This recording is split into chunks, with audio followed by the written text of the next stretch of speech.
First list లో పేరు రాలేదు, సెకండ్ లిస్ట్ లో వస్తుందనుకుంటే మళ్ళీ నిరాశే తప్పలేదు.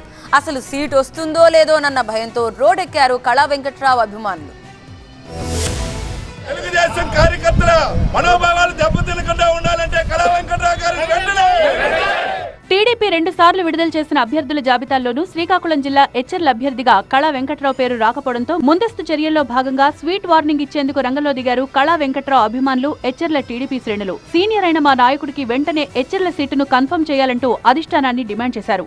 పార్టీ కోసం కళా వెంకట్రావు ఎన్నో త్యాగాలు చేశారని, అధినేత చంద్రబాబు మాటను తూచా తప్పకుండా పాటించారని గుర్తు చేశారు. తక్షణమే కళా పేరును ప్రకటించాలని, లేదంటే ఊరుకునే ప్రసక్తే లేదంటూ చిన్నపాటి ఆందోళన వ్యక్తం చేశారు. 15 సంవత్సరాలుగా హెచ్ఆర్ల నియోజకవర్గానికి ఆయన ఎన్నిదన్నుగా ఉంటూ ప్రతిపక్షంలో ఉన్నా మరి స్వపక్షంలో ఉన్నా సరే అన్ని కార్యక్రమాల్లో కూడా ఆయన ఒక ముద్రంటూ వేసుకుని ఆయన్ని చూసి చాలా మంది వైసీపీ నుంచి టీడీపీలో చేరారని చెప్తున్నారు. ఇప్పుడు ఆయనకు టికెట్ ఇవ్వకుంటే హెచ్ఆర్లలో టీడీపీ ఇబ్బందికర పరిస్థితులు ఎదుర్కోవాల్సి వస్తుందని హెచ్చరిస్తూ ముందస్తు నిరసనకు దిగారు. 3వ లిస్టులోనైనా సీనియర్ నేత కళా వెంకట్రావు పేరు వస్తుందో లేదో మరి.